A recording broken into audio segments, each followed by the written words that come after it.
میں نے ایک دفعہ پڑھا ہے، اس کا مختصر خلاصہ آپ کو سمجھا دیتا ہوں، اس سے ساری باتیں آگے کلیئر ہو جاتی ہیں۔ اس سلسلہ میں 5 چیزوں کا خیال رکھیں گے۔ ہمارے پاس جو چیزیں ہوتی ہیں نا وہ 5 طرح کی۔ نمبر 1 سونا، نمبر 2 چاندی، نمبر 3 ہمارے پاس ہوتا ہے یہ سامان تجارت، نمبر 4 یہ کیش، پیسے کی شکل میں جیسے کرنسی ہمارے پاس، نمبر 6 وہ سامان جو ہمارے گھریلو استعمال کا یا گھر میں پڑا ہوا ہے، رکھا ہم نے اس لیے تھا گھر میں کبھی کبھی استعمال میں آ سکتا ہے، تو وہ ہمارے پاس استعمال کیے بغیر گھر میں محفوظ پڑا ہوتا ہے۔ کتنی چیزیں ہو گئیں؟ 5۔ پہلی بات کیا بتائیے؟ سونے کی صورت، دوسری بات چاندی کی صورت، تیسرا یہ پیسہ، کیش، کرنسی کی شکل میں کچھ پیسے پڑے، نمبر 4 سامان تجارت۔ سامان تجارت سے مراد وہ سامان ہے جس سے آپ پیسے کماتے ہیں، جس کا استعمال کر کے ہم کیا کرتے ہیں؟ پیسے کماتے ہیں، یعنی ارننگ کا ذریعہ، پیسے کمانے کا ذریعہ، رزق حلال کی کمائی، جسے ہم مزدوری کہتے ہیں۔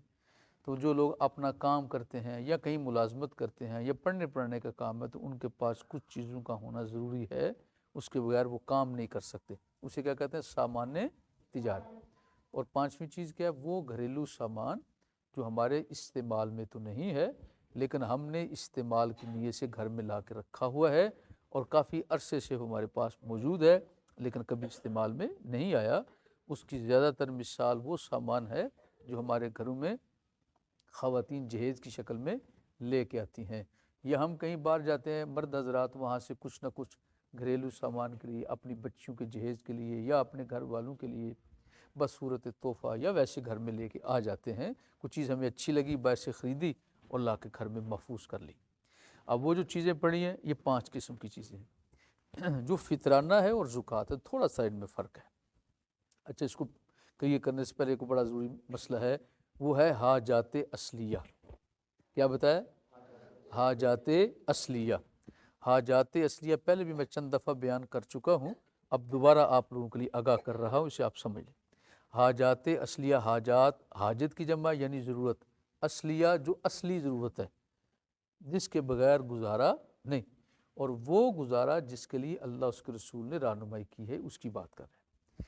وہ حاجات اصلیہ کیا ہے؟ نمبر 1 آپ کو کھانے کی ضرورت ہے، یہ آپ کی حاجت اصلی ہے۔ نمبر 2 آپ کو پانی پینے کی ضرورت، آپ کو پیاس لگتی ہے، ہم سب کو پیاس لگتی ہے، تو پانی پینا بھی ہماری حاجت اصلیہ میں سے۔ نمبر 3 ہمارے پاس گھر ہونا چاہیے رہنے کے لیے، تو گھر کا ہونا بھی ہماری حاجت اصلی ہے۔ نمبر 4 ہمارے آنے جانے کے لیے کچھ سواری جو ہے اگر مل جائے تو بہت اچھا ہے، تو یہ بھی کیا ہے؟ ہماری حاجات میں سے ہے۔ اسی طرح نمبر 5 وہ جن کے ذریعے ہم کوئی کام کرتے ہیں، ان کے لیے جو کام کرنے کی جو ضروریات ہیں وہ بھی ہماری حاجت اصلیہ ہے۔ یہ 5 چیزیں نا حاجت اصلیہ ہے، انہیں آپ نے ذہن میں رکھنا۔ دوسری 5 چیزیں میں نے الگ بتائی ہیں، یہ دونوں چیزوں کو آپ سامنے رکھیں گے، ان سارے مسئلوں کو آپ کے لیے سمجھنا بہت آسان ہو جائے گا۔ یہ زکوٰۃ کے، لین دین کے مسئلے، صدقہ فطر کے، قربانی کے، یہ سب اسی کے اندر آ جاتے ہیں۔ حاجات اصلیہ اگر آپ کے پاس ہیں، آپ کے پاس پوری ہو رہی ہیں، اور اس سے اضافی آپ کے پاس سننا، اب 5 چیزیں وہ آگے آگئی۔ حاجات اصلیہ کو پورا کرنے کے بعد اب اگر آپ کے پاس سونا پچا ہوا پڑا ہے، آپ کے پاس چاندی موجود ہے، آپ کے پاس پیسے کرنسی کی شکل میں موجود ہے، آپ کے پاس سامان تجارت موجود ہے، آپ کے پاس گھر میں سامان ہے اور پڑا ہوا کئی سالوں سے اور آپ استعمال نہیں کر رہے، تو یہ کیا ہے؟ اب اس کی باری آ جائے گی۔ اگر آپ کی حاجات اصلیہ کمپلیٹ ہیں، اب جو چیزیں آپ کے پاس موجود ہیں، اگر آپ نے زکوٰۃ دینی ہے تو چیک کریں پورا سال ہو گیا کہ نہیں۔ اگر سال ان چیزوں پر گزر گیا تو آپ پر زکوٰۃ دینا فرض ہو گیا۔ اور صدقہ فطر اور قربانی دینے کے لیے پورا سال گزرنا ضروری نہیں ہے، صرف ان دنوں میں جن دنوں میں آپ نے قربانی دینی ہے اور صدقہ فطر ہے، اس دن اگر آپ کے پاس اتنی ضرورت کے پیسے ہیں کہ آپ قربانی خرید سکتے ہیں اور آپ فطرانہ ادا کر سکتے ہیں، تو آپ کے لیے فطرانہ دینا چاہیے۔ ایک ہے واجب ہو جانا، تو واجب اس بندے پر ہوتا ہے جس کے پاس اتنے پیسے واقعتاً موجود ہوں، اچھا اس سلسلے میں بھی تین بندے، تین قسم کے لوگ ہیں. نمبر 1 امالدار ہیں، نمبر 2 درمیانے طبقے کے لوگ ہیں، نمبر 3 غریب لوگ. غریب سے میری مراد وہ لوگ جو زکوٰۃ لینے کا حق رکھتے ہیں، جو زکوٰۃ لے سکتے ہیں. درمیانے طبقے کے لوگ جن پر زکوٰۃ دینا فرض تو نہیں ہوتا لیکن وہ زکوٰۃ لیتے بھی نہیں. بات سمجھیں.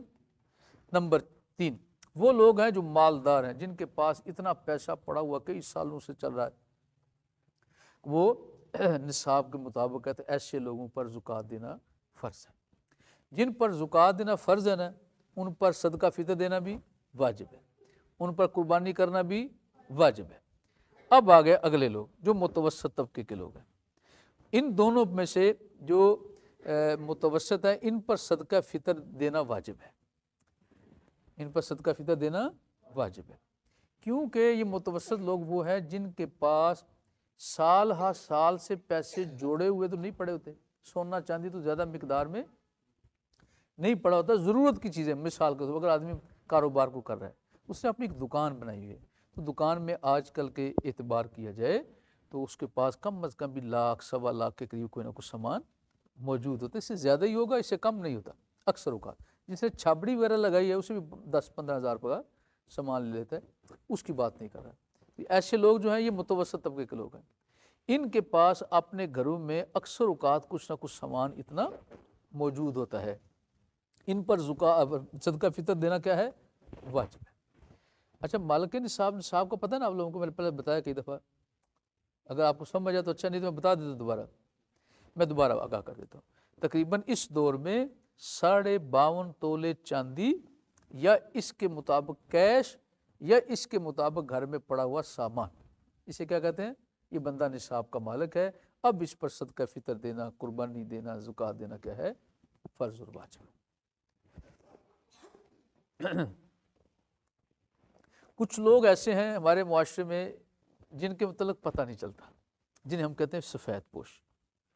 وہ جو سفید پوش لوگ ہیں انہیں ذرا تلاش کرنا مشکل سا کام ہوتا ہے. وہ ہم نے بنا رکھا ہے، ویسے اتنا مشکل نہیں ہے. میں ایک دو مثالیں دیتا ہوں، آپ کو جلدی سمجھ آ جائے گا. وہ نوجوان بچہ جو اپنے سائیکل پر یا موٹر سائیکل پر سامان ڈلیور کرتا ہے، گھر گھر جا کے سامان دیتا ہے اور پیسے لے کے آ جاتا ہے. اگر آپ نے سفید پوش دیکھنا ہو تو اسے دیکھ لو. وہ بزرگ آدمی جو ریڑھی لے کر سامان ڈھو کے مزدوری کر رہا ہے لیکن آپ سے جا کے زکوٰۃ نہیں مانگتا، یہ سفید پوش آدمی ہے. بات سمجھیں.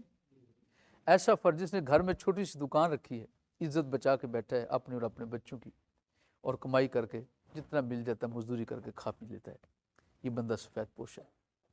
یہ دروازے دروازے جا کے بھیک نہیں مانگتا، خودداری کے ساتھ کچھ نہ کچھ کمائی کر کے بیٹھا ہوا تھا. تو ایسے لوگوں کو پہچاننا کوئی زیادہ مشکل نہیں، لیکن ہم سمجھتے ہیں سفید پوش کو پہچاننا بڑا اوکھا کام ہے. تو اندازہ ہو جاتا ہے اگر آپ معاشرے کا حصہ ہیں. اب نے کچھ بازی 3 سمجھ گئے. کتنے لوگ بتائیں؟ 3 قسم کے. کتنی قسم کی چیزیں ہونی چاہیے؟ 5 قسم کی. کتنے؟ 5 قسم. اور ضروریات اصلیہ کتنی بتائیے؟ 5. کلیئر ہوگی بات؟ اب آگے چلیں. یہ بنیاد، اگر آپ کو یہ سمجھ آ گئی تو آگے مسئلے سمجھنا آپ کے لیے کوئی مشکل نہیں. پھر دوبارہ سنو، پہلے کیا بتایا؟ حاجات اصلیہ. پھر آگے کیا بتایا؟ 5 چیزیں ایسی ہیں جو ہمارے پاس ہوتی ہیں جی ضرورت کی یا پیسے کی شکل میں. اور 5 چیزیں کیا بتائی ہیں؟ حاجات اصلیہ.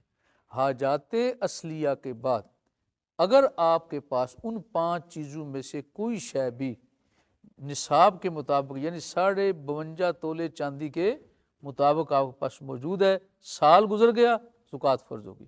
سال نہیں گزرا اور عید الاضحیٰ کے موقع پر یا عید الفطر کے دن آپ کے پاس اتنے پیسے موجود ہیں تو آپ پر صدقہ فطر دینا واجب ہے اور قربانی کرنا بھی واجب. کلیئر ہوگی بات؟ چلیے اب سوال یہ ہے،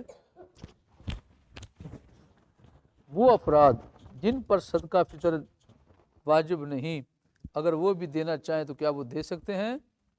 ایسی ہے نا. یہ فطرانہ کیا نفلی ہوگا؟ ہاں دیکھیے، ایک ہے واجب ہونا، ایک ہے نفل. واجب کیا ہے؟ اسے آپ نے ہر صورت میں کرنا ہی کرنا ہے. نفل کیا آپ اسے کریں تو ٹھیک ہے، نہ کریں تو آپ پر کوئی سختی نہیں ہے۔ تو صدقہ فطر جو ہے یہ واجب اسی پر ہے جس کے پاس نصاب کے پیسے موجود ہیں، اور جس دن یہ فطرانہ آپ نے دینا ہے اس دن آپ کے پاس اس کا ہونا ضروری۔ اگر اس دن آپ کے پاس نہیں ہے تو آپ پر صدقہ فطر دینا واجب نہیں۔ اب رہ گیا نفلی، تو نفل کے لیے کوئی آپ کی قید نہیں ہے، جتنا آپ چاہیں کر سکتے۔ وہ جس کے پاس زکوٰۃ لینا ہے نا، جس نے یعنی زکوٰۃ لینے کا جو حق رکھتا ہے، وہ بھی اگر خیرات کرنا چاہے تو اسے بھی کوئی روک ٹوک نہیں، وہ بھی کر سکتا ہے۔ جو طریقہ میں نے بتایا وہ آپ کے ذہن میں اگر آ گیا تو یہ مسئلہ سمجھنا مشکل نہیں۔ کلیئر ہوگی بات؟ چلیے، کیا والدین اور بیوی کا فطرانہ مرد پر واجب ہے؟ جی، یہ جو فطرانہ واجب ہے مرد یا عورت پر، یہ یاد ہے کہ تھوڑا سمجھ، عورت پر وہ عورت جو بالغ ہے، اس بالغ عورت پر سوائے اپنے کسی اور کا فطرانہ واجب نہیں ہے۔ کسی اور کی طرف فطرانہ دینا واجب، یہ عورتیں کہتے ہیں ہمیں برابری کے حقوق دو، اور پھر برابری کے حقوق لینے۔ اب دیکھو مرد پر مسئلہ کیا ہے۔ جو مرد ہے اور صاحب اولاد ہے، اس صاحب اولاد مرد پر اپنی ذات کے لیے اور اپنی نابالغ اولاد کی طرف سے صدقہ فطر دینا واجب ہے۔ لاؤ عورتوں کو، زنانیوں کو، وہ ہم نے برابر کے حقوق لینے ہیں۔ عورتوں کے لیے حکم یہ ہے اگر وہ بالغ ہے تو صرف اپنی طرف سے صدقہ فطر دے دے بس، اس پر اولاد کی طرف سے صدقہ فطر دینا واجب نہیں۔ نابالغ اولاد سے کی طرف سے بھی نہیں ہے، وہ مرد پر لازم ہے۔ وہ کس پر فرض ہے؟ مرد پر واجب ہے، وہ اپنی نابالغ اولاد کی طرف سے فطرانہ ادا کرے۔ اچھا، اب ایک مسئلہ اسی کے ذمہ آ جائے گا، اگر اولاد اسی دن پیدا ہو جو عید الفطر کا دن ہے، اب کیا کریں گے؟ اگر وہ صبح صادق یعنی طلوع آفتاب سے پہلے دنیا میں آ جاتا ہے تو اس کا فطرانہ بھی اس مرد پر واجب ہے، اس کے والد پر۔ کلیئر ہوگی بات؟ کلیئر؟ اچھا، اب والدین کرے گا، تو والدین جو ہیں وہ کیا ہیں؟ بالغ ہیں، ان کے اپنے پاس موجود ہے۔ اگر وہ ان کے پاس موجود ہے اتنی مطابق دے دیں، نہیں ہے تو ان پر واجب ہی نہیں ہے، تو کیوں آپ ان کی اتنی چنتا کریں، پریشان ہو رہے ہیں؟ ہاں، اب اگر کوئی بندہ مرد جو ہے یا ان کا بیٹا، وہ اگر کہتا ہے کہ ابا جی اماں جی یہ میں آپ کو تحفہ پیش کرتا ہوں، آپ اگر فطرانہ دینا چاہتے دے لیں، یا اگر میں آپ کی طرف سے فطرانہ دینا چاہتا ہوں تو دے دے، تو وہ کیا ہو جائے گا؟ نفلی ہے۔ جب ان پر واجب ہے ہی نہیں ہے تو آپ کیسے ان پر واجب کر سکتے ہیں؟ دیکھیے، واجب کس نے کیا ہے؟ اللہ اس کے رسول نے بتایا، نہ میں نے واجب کیا نہ آپ نے واجب کیا۔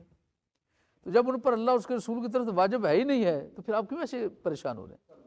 اگر اللہ نے آپ کو توفیق دے دو، نہیں توفیق دی تو آپ بالکل گھبرائیں نہیں کہ میں گنہگار ہو گیا ہوں، میں نے اپنے ابا جی کی طرف سے نہیں دیا، اماں جی کی طرف سے نہیں دیا۔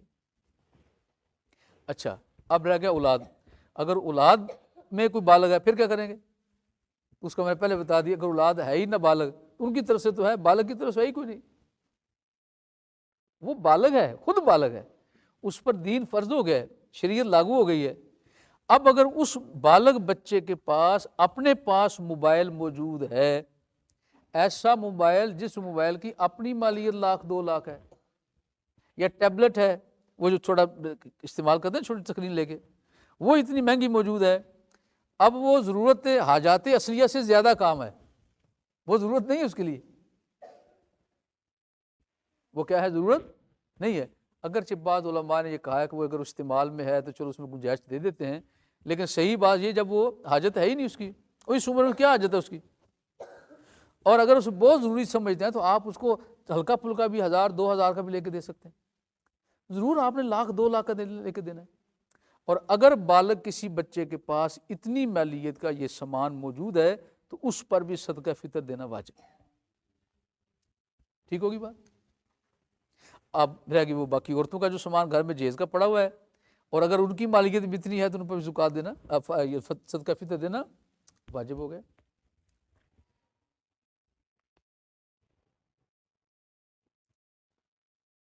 اللہ اکبر۔ بیرون ملک میں کام کرنے والا اپنا اور اپنے بچوں کا فطرانہ کس حساب سے دے، پاکستان یا اسی ملک کے حساب سے؟ دیکھیے، دین نے ہمارے لیے اس نے بڑی آسانی رکھی ہے، وہ فرمایا ہے کہ اس میں کرنسی کا چکر رکھا ہی نہیں ہے. وہ بتایا جنس ہے. جنس کیا ہے؟ گندم. گندم ہے، جو ہے، کشمش ہے، کھجور ہے، جو یہ سب چیزیں جو ہیں ان کو آپ لے کے اس کو ہم دیتے ہیں. کتنا؟ اس کے لیے دو علماء کے دو قول ہیں. ایک انہیں بیان فرمایا کہ تقریباً 1.25 سیر یا 2.25 کلو. دوسرا نے بیان کیا 2.25 کلو. ان دونوں میں سے جو آپ کو اچھا لگتا ہے آپ کر لیں. ٹھیک ہے. عموماً ہوتا یہ کہ ہم جب دین کے کام کریں دینا ہو کسی کو، ہم پھر تھوڑے پر ہی ہاتھ رکھتے ہیں، اور جب لینا ہو تو پھر زیادہ پکڑیں. یہ ہماری فطرت میں. تو اگر اللہ نے آپ کو توفیق دی ہے تو آپ 2.25 سیر کے اعتبار سے کر لیں، اور اگر 2.25 سیر تک بھی کوئی کر لیتے، اس سے کم کی گنجائش نہیں ہے. تو زیادہ سے زیادہ یہ ہے، اور آگے سے زیادہ بھی کرنا چاہتا ہے وہ اپنی مرضی ہے، لیکن اسے واجب نہ کرے. وہ یہ نہ سمجھے کہ یہ کیا ہے؟ واجب ہے. تو تقریباً 2.25 سیر سے زیادہ نہیں ہے، اور 2.25 سیر سے کم نہیں. اس کا حساب کر لیں. وہ اگر اس کرنسی میں دینا چاہے بسم اللہ ادھر سے دے لیں. وہ ادھر سے جنس چیک کریں ادھر کیا ریٹ ہے اس کا. اگر وہاں 2.25 سیر وہ ملتی ہے $10 کی تو $10 دے. ٹھیک ہے. اور اگر $10 یہاں آ کے استعمال کرتے یہاں 2.25 سیر جو $10 سے کی بجائے کم پیسوں کی مل جاتی ہے تو یہاں سے دے لیں.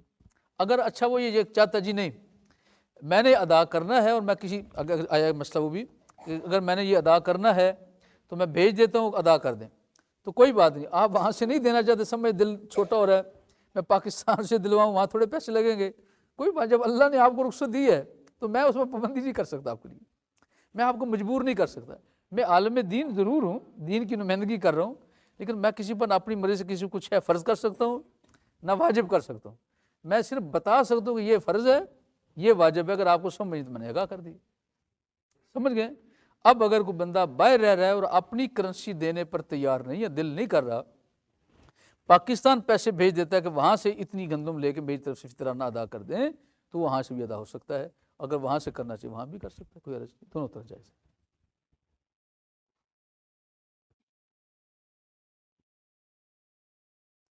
اگر کسی نے اپنے والد کو پیسے بھیج دیے اور ان کو ولی بنا دیا تو کیا اب والد صاحب اس کا اور اس کے بچوں کا پاکستان کے حساب سے فطر ادا کر سکتے ہیں؟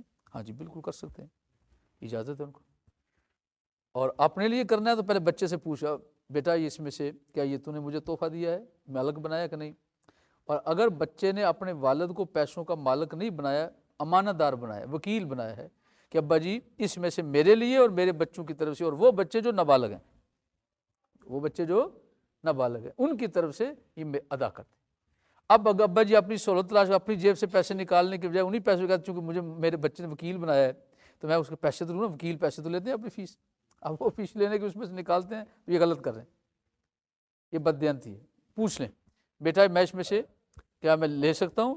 اگر بیٹا ویسے عموماً ہمارے یہاں ادھر اتنی روایت موجود ہے، کم از کم اتنی بد اخلاقی نہیں ہے، بچہ اگر باہر ہے تو وہ اپنے والدین کو خود ہی کہتا ہے ابا جی یہ آپ کو میں دے رہا ہوں، آپ بھی اپنا فطرانہ اس میں سے ادا کر لیں، کوئی عرض نہیں ہے. لیکن اگر بعض بچے ایسے کنجوس ہوتے ہیں نہیں کرتے، اس کا دھیان نہیں رکھتے، اور حاضر محبت بھی مربتاً بھی کرنے کے لیے تیار نہیں ہے، تو کوئی بات نہیں. تو والدین جو اپنی طرف سے خود ادا کر لیں، اپنے بچے کی محتاجی میں اللہ نے ان کو نہیں رکھا. حالانکہ دین کا حکم یہ ہے کہ جو مال بچے کا نا والدین کا ہی، جو مال بچے کا وہ کیا ہے؟ والدین کا، وہ مالک ہے اس کے لیے. اس میں سے ادا کر بھی دیں تو کوئی عرض نہیں ہے، اور اگر اخلاقاً پوچھ لیں تو بہتر ہے. لیکن اگر ان کے پاس خود پیسے موجود ہیں تو ان کو ضرورت نہیں پوچھنے کی، وہ اپنے پیسوں سے ادا کریں. کلیئر ہوگی بات؟ اور کوئی تو نہیں کی؟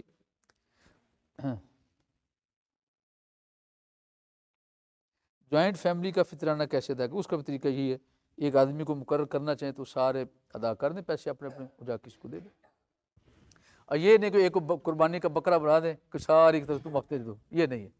وہ میں طریقہ بتا دیا. جو نابالغ ہیں وہ والدین کے ذمہ، والدین سے مراد میری والد ہے، اماں جی نہیں ہیں، وہ فارغ ہیں، وہ اپنا بس ادا کر دیں کافی ہے. لیکن دیکھو مرد کو ہم کیا کرتے ہیں، جو ابا جی ہیں سارے کام ان سے لے بھی لیتے ہیں تو ماں پھر بھی خوش نہیں ہے، بیوی صاحبہ وہ پھر بھی خوش نہیں ہوتی. تمہارے ابا جی نے کیا کیا ہے؟ وہ سارا دن بچوں کو ذہن خراب کرتی رہتی. اللہ معاف کرے، تیرے ابا نے کیا ہے؟ سارا دن تو میں ساری تمہاری خدمت کرتی ہوں.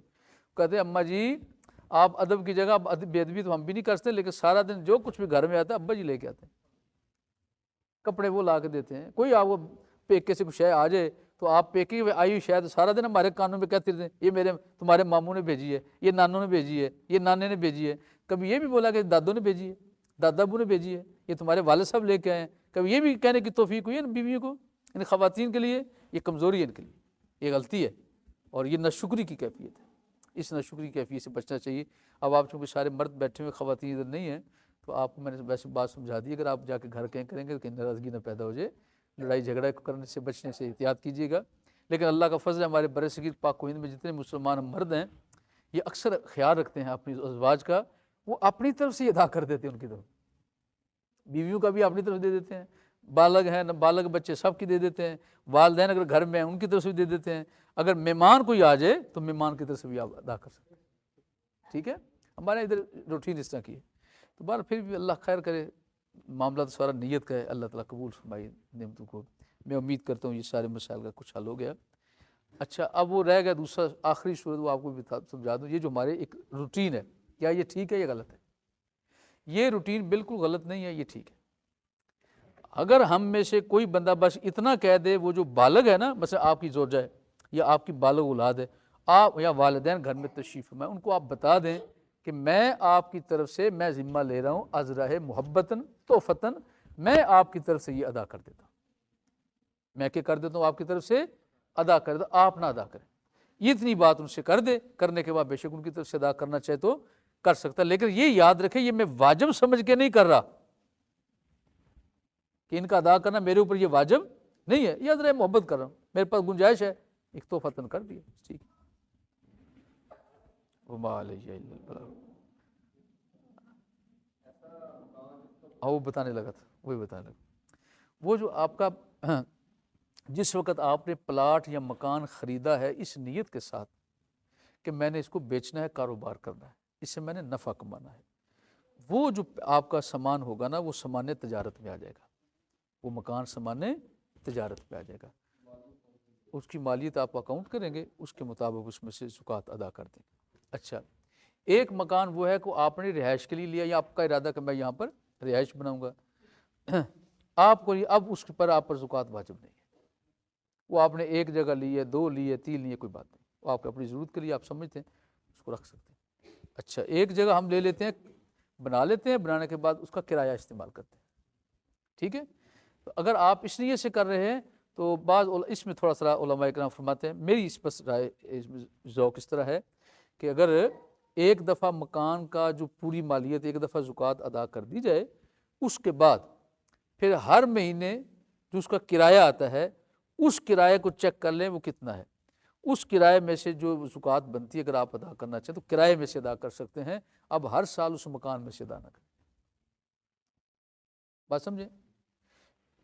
یہ اسی طرح جیسے سامان تجارت ہے کہ آپ نے جب کٹھا سامان لیا وہ 10-12 لاکھ کا بن گیا یا 1 کروڑ کا بن گیا تو اس میں سے شروع میں ایک دفعہ زکوٰۃ اس کی ادا کرو، اس کے بعد جو اس سے آپ پھر نفع لے رہے ہیں، مثلا سامان تجارت ہے، آپ چیزیں بناتے ہیں، مشینری آپ نے لے کے رکھی ہے، اس سے آپ چیزیں تیار کر رہے ہیں، اب وہ جو چیزیں آپ تیار کر کے بیچتے ہیں ان کو بیچنے کے بعد جو آپ کے پاس سرمایہ آتا ہے، پیسہ آتا ہے، پھر آپ ہر سال اس پیسے میں سے زکوٰۃ ادا کرتے ہیں۔ وہ کاروباری لوگ جن کے پاس پہلے سارا سال پیسے اتنے رہتے ہیں کہ وہ مالک نصاب ہے، مطلب کروڑ ہار روپے ان کے بینکوں میں پڑے ہوئے ہیں، وہ 20 سال سے ان کے پاس چلے آ رہے ہیں، تو وہ جو لوگ ہیں ان کے لیے چونکہ آلریڈی پہلے موجود ہے، وہ کرایہ بھی اسی میں شامل کر لیتے ہیں، اسی کا نفع اسی میں شامل ہو جاتا ہے، پھر ساری رقم جتنی ان کے پاس اس وقت موجود ہوتی ہے وہ ساری رقم کا حساب کر کے زکوٰۃ ادا کر دیتے ہیں۔